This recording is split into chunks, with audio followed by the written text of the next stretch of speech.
On y va les amis, c'est la grande première.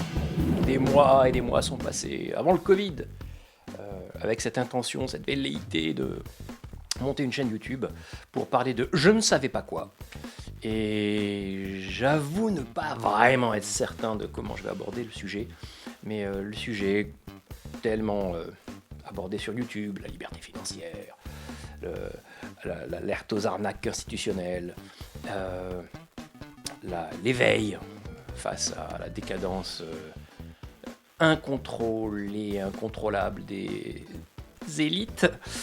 Je peux pas, quand je pense à Attal et le maire, je peux pas parler d'élite.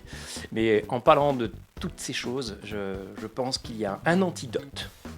Et il n'y en a pas deux, en fait. Il y en a pas mal, en vérité. Mais le plus facile aujourd'hui à dégainer serait celui du Bitcoin, de la blockchain et des assets digitaux, des actifs digitaux, soyons francophones. Donc j'ai décidé d'élaborer une chaîne qui s'adresse aux boomers. Alors, pour rigoler, il faut bien se rendre compte, les gars, que boomer, c'est devenu à la mode. Hey, boomer. À part que boomer, c'était le nom de scène que je m'étais donné quand je faisais du rock. Hank Boomer. Et boomer, il faisait redneck. Et je crois avoir vu le terme, le nom boomer, sur un bandeau d'un des musiciens de Blink 182 dans un clip qui faisait, je ne sais pas si c'était Boomer ou Rooster ou un truc assez redneck, et je trouvais ça super. Et puis comme c'est Boomer, Bouchoir, tu vois, ça faisait un peu le... et Hank pour Hichem. Non, parce que Hank, ça n'a jamais été William en fait. Hank, ça a toujours été Hichem, les gens l'ignorent. Donc, Hank Boomer était mon nom de scène, si j'ose dire. Et boomer, finalement, c'est devenu une terminologie un peu moqueuse pour désigner les 75 arts, les gens les vieux. Putain. Et du coup, je pense utiliser cette terminologie, on va sur ce nom de scène rock pour en faire une vidéo YouTube qui s'adresse à toi, quarantenaire ou cinquantenaire, qui a un peu paumé dans la façon de naviguer à travers l'épargne et à travers les escroqueries institutionnelles que tes gouvernements mettent en place. Peut-être apprendras-tu quelque chose. En tout cas, c'est la sensation que j'ai en discutant avec des gens, copains ou pas, au bistrot, en leur mettant la puce à l'oreille sur le Bitcoin. Je salue au passage la petite communauté Bitcoin de Monaco. J'ai raté le dernier meet-up, les mecs, mais j'ai eu du taf. Je reviendrai vous voir. Et donc, en discutant avec toute cette communauté, et en étant... Oh putain, je me perds. En m'étant intéressé à la blockchain et aux cryptos depuis 2021 ou 20, je sais plus. Je suis un rookie. J'ai pu découvrir une communauté en fait de gens très dynamiques, des jeunes, qui ont peur de rien. C'est juvénile au bon sens du terme, où tu repères 20 ans quand tu bosses avec des gens de cette génération. Ils sont autonomes, courageux.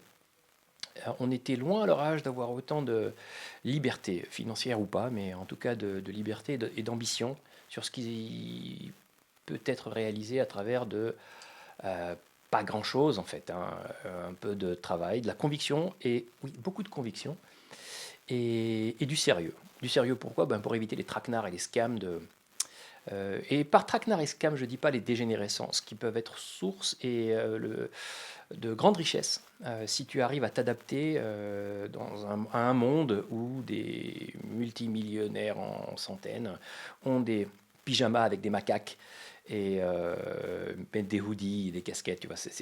Voilà. C'est un peu comme ça qu'il y a plus. Tout ça, ça ne compte plus en fait. Tout ce qu'on t'avait appris. Donc enlève-moi cette cravate, enlève-moi ton costard, dis à ton patron d'aller se faire et achète du Bitcoin. Donc, on va aborder prochainement déjà une vidéo assez... Je vais pas faire un truc universitaire, qu'est-ce que le blockchain, enfin il y a plein de vidéos YouTube de gens super brillants qui les ont fait avant, mais je vais m'adresser à des gens qui ont peut-être un peu un background de finance traditionnelle, de TardFi, retards, ou de gens qui sont dans des grosses boîtes et qui commencent à s'y intéresser, mais qui n'ont pas le temps, ils rentrent chez eux le soir, ils sont défoncés. ou ils rentrent pas chez eux parce qu'ils sont en voyage et machin, et puis quand ils rentrent, ils ont envie de voir leurs enfants, ça fait 4 jours qu'ils les ont pas vus. Donc des gens qui ont une vie de merde et qui aimeraient bien peut-être avoir le choix à un moment de dire à tout ça, oh, oh, oh, mollo, pourquoi des gens arrivent à être libres et pourquoi moi non, en fait? Eh ben, il faut juste un peu de conviction, beaucoup de travail et du sérieux. Et plus rien ne t'arrêtera dans le monde merveilleux des crypto-monnaies et du Bitcoin. Donc si tu n'es pas investi dans le Bitcoin aujourd'hui, ça craint, tu es en danger. Si tu l'es, c'est super.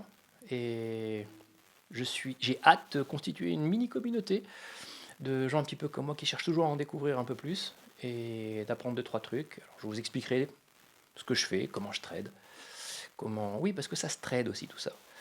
Comment j'accumule, c'est le terme clé, accumuler. Et comment j'essaie de naviguer dans cette économie complètement disloquée, euh, bâtie sur de la narration, du pipeau et de la merde. Personne va te sauver à la fin. Personne va te sauver. Tu auras envie de t'acheter une voiture, ça sera trop cher. Tu auras envie de changer d'appartement, ça sera trop cher. Tu veux changer de PC, ça sera trop cher. Et à un moment, le crédit arrêtera de te sauver et tu te retrouveras le bec dans l'eau. Donc la meilleure chose à faire aujourd'hui, c'est de penser à demain. Et genre demain, c'est pas dans 10 ans, hein, demain c'est dans 6 mois en vérité. Donc sois sérieux, prends les choses en main et documente-toi sur YouTube. Il y a plein de bonnes choses, mais vraiment des gens incroyables. Euh, Beaucoup appris en fait grâce à YouTube. On apprend tout sur YouTube, comment changer des rideaux, comment mettre de l'AdBlue dans un truc, enfin et comment épargner en Bitcoin et sauver ta pomme. Sur ce les mecs, c'est l'heure de l'apéro. Les gens qui me connaissent savent que je plaisante pas avec ça. Et j'ai pas encore fait de, comment ils appellent ça, de générique. Je vais aller sur Fiverr, demander à un mec de le faire en prétendant que c'est moi qui l'ai fait. Et sur ça, une autre vidéo qui peut-être enchaînera sur un chouette générique avec un logo animé et compagnie. Donc la prochaine vidéo, on va parler de pourquoi il faut que tu mettes du Bitcoin dans ton patrimoine, mec. Ok? C'était un plaisir.